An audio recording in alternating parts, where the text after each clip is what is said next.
is probably a fairly good bet that for 99% of us today, we have heard the account of Christ's resurrection several times before. And even if perchance there is somebody here for the very first time, it's probably a good bet that you've heard about Easter being a celebration of Christ's resurrection before. It's not like it's new. It's not like any of us would, after hearing the gospel read, would think, wow, I did not see that coming. Dare I say that Easter morning, for the majority of us, can be fairly predictable. We wake up, we grumble about the weather, we come to church, we go home afterwards and have a big meal with family or friends, we go to bed. And so we have to wonder, what difference does this rehearsal of something we already know bring into our lives? What does yet another celebration of Christ's resurrection offer to us? Well, nothing. That is, if we just keep it as a rehearsal of bits of information. If we just hear the news of the resurrection in the same manner as rereading our favorite story for the 20th time. If our celebration of Easter is just about recognizing the empty tomb and learning about the facts, then nothing is going to change for us. After all, John and Peter and Mary, they can all replay the facts. Peter and John go into the tomb and they learn the facts, but then they go home afterwards. Mary stays, but it's not like she sees the stone rolled away and erupts in joyous praise. That doesn't come with just learning the facts of the empty tomb. No, the reality of life change, the reality of Easter morning, the reality of resurrection occurs when she meets the presence of Jesus. And so Mary praises Jesus, the crucified one, who now stands in her midst, and when he addresses her. For the disciples, the change in their lives came when Jesus joined them and spoke to them. So would you consider that more important than knowing the ins and outs of the empty tomb is the presence of Jesus with you? Keep that in mind this morning. The empty tomb without the risen presence of Jesus is just an unsolved mystery. Intriguing, yes. Life-giving, no. It is the presence of Jesus risen from the dead and speaking to his people that makes all the difference. After calling Peter and John and having them confirm the empty tomb, we hear that Mary Magdalene remains in the garden. And at this point, she is heartbroken beyond all understanding, because she thinks that somebody has removed the body. So not only has her rabbi and her friend been executed violently, now somebody has come and added insult to injury and has desecrated the remains by removing the body, by stealing the corpse. This last week of her life has just been insult upon insult upon insult. And Mary standing there, she wants nothing more than just to find the body of Jesus. And so she stands and weeps. And because of her sorrow and because of her grief and because of this gut-wrenching scene, she doesn't even recognize the angel sitting in the tomb. She doesn't even recognize Jesus when Jesus stands beside her. But stand in her midst he does. It's actually a beautiful picture. It's dark and it's cold, and Mary is so dumbfounded that she can do nothing but stand there, frozen in dismay, and just weep. It's this heart-wrenching scene, and yet Jesus is standing with her. We know it, but she doesn't. In the lowest spot in her life thus far, when she probably feels that nothing could get any better, Jesus is with her. The early church takes this scene, the early church fathers and mothers takes this scene and see it as God's desire to embrace humanity. Mary Magdalene, stands as this representative for every person who has fallen short of God in life. Every person who has regrets, every person who has sorrow, every person who deals with sin. And yet the risen Jesus comes to her. The risen Jesus comes to us. The resurrection is not some truth that we simply ascribe to the facts about the tomb. The resurrection is the climax of Jesus' unstoppable journey to us. Jesus overcame the power of sin and death so that every power that keeps us away from God can be put away, and we can experience what life in his presence is truly like. Right? If we are ever tempted to say, not me, I've done too much. There was too much going on in my life. God has all abandoned me. God has taken those things and he has nailed them to the cross as he has been nailed. And in his resurrection, he has proved himself triumphant and victorious over that. In this scene, Mary might not be aware of who she is in the presence of. But that does not deny the reality that Jesus in his resurrection power makes his way to her. The resurrection of Jesus means that Jesus stands with you. It means that there is nothing that can keep you away from Jesus or can keep Jesus away from you. In fact, if you ever thought that something could block you from receiving God's love and forgiveness, the resurrection of Jesus is a triumph over that. Not even betrayal, torture, burial, the passage of time, or a big old rock could keep Jesus from making his way to you. I want to ask you, does anybody here feel like Mary? At this point, right? Mary is burdened. She is filled with sorrow. She feels as life just keeps on giving her blow after blow after blow. She's confused. She probably feels lost. She is overcome with weeping. And so for 1,000 different reasons, you may feel the same way.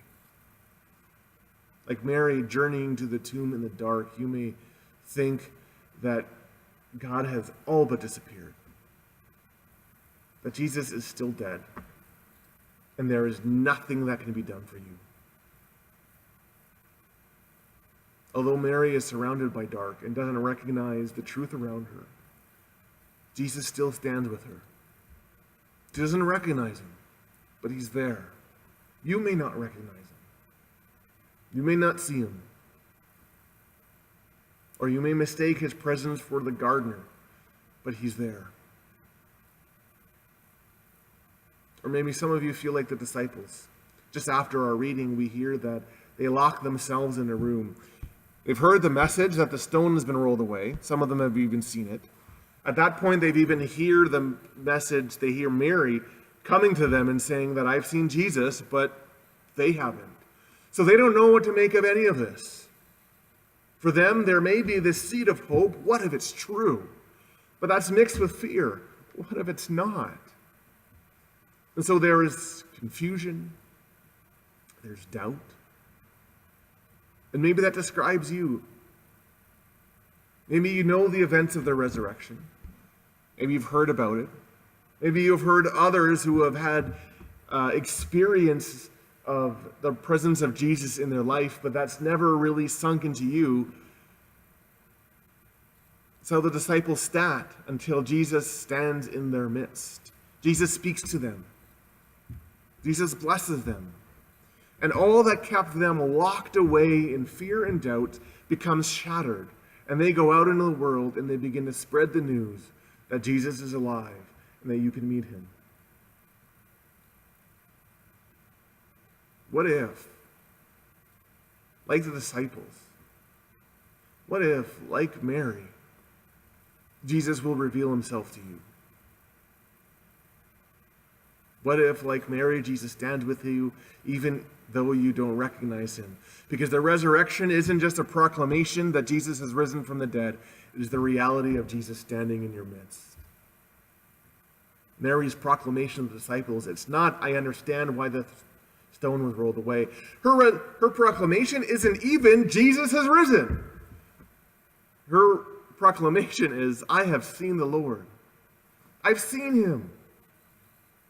We know that Jesus is risen because Mary has seen him, because I've heard him. And later on that evening, Thomas comes back into the locked room after Jesus has appeared, and he hears the disciples declare to him that very same thing. Not, we understand the empty tomb, but we've seen the Lord. Jesus, the crucified but risen one, comes to his people, and he blesses them, and he speaks into their life. And it continues on. We heard from Paul's letter to the 1 Corinthians as he traces the occurrence of Jesus coming to his people. He appears to Peter. He appears to the 12. He appears to more than 500 people at the same time. He made his way to James. He made his way to all who called themselves apostles. And finally, Paul says, he made his way to me. It's one untimely born, someone who couldn't possibly have deserved it. But he came to me. Did you catch that nuance?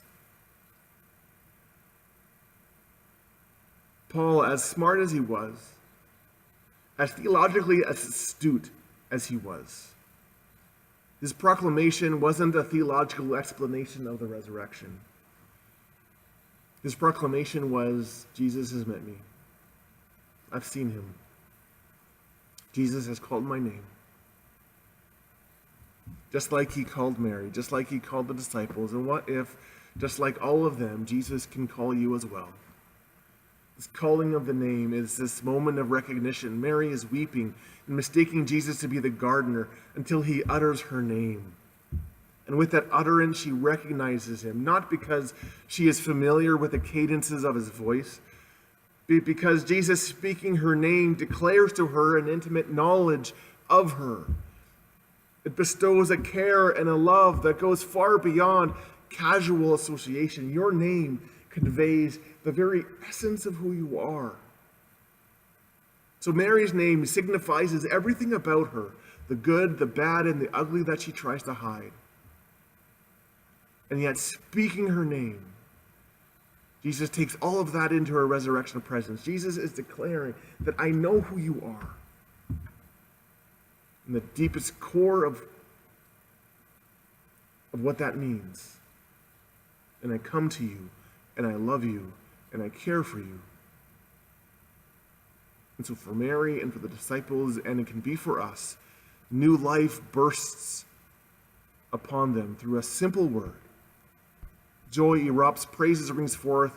The worst day becomes the best day. The day which began by journeying to the tomb in darkness ends with standing in the midst of heavenly life and light. With every ounce of who I am as a Christian person, with every ounce of who I am as a priest in God's church, I tell you that Jesus is here. He is in our presence. He is risen, he is here, and he calls to us. You don't have to be perfect to hear him. God knows Paul wasn't. God knows Peter wasn't. God knows Mary Magdalene wasn't. But in the midst of their searching, in the midst of the tiniest desire that the resurrection be true, Jesus comes and he calls. He blesses them with his Spirit. And that can be a reality for you as well. One by one, as Mary and John and Peter began to tell others, other people began to experience the love and the forgiveness that only comes through Jesus' presence. They began to feel that Jesus was standing with them and upholding them through the ups and downs of life. And days went by, and years passed, and centuries came and went, and people are still holding to that message. I have met the Lord. Jesus is alive. And he's here. Will you dare to believe in Jesus as the risen Lord? Will you risk asking Jesus to speak to you like he spoke to Mary? That word that hits you in the core of who you are. If there is a small part of you that would love to be caught up in the joy of the resurrection, would you hold yourself open to him, trusting that you could meet him? What if, right here, right now? What if this is your garden, where Jesus stands with you? What if, here and now, what if this is your upper room? Well, Jesus will come, and all that fear and all that confusion and the doubt will simply begin to drift away because you've met the one that you've been searching for. What if an interaction with Jesus is right around the horizon? Would you turn around and embrace it? Because the resurrection that we celebrate today is not just some facts about an empty tomb. It's a reality that we are invited into, where we meet and live with the presence of Jesus. Amen.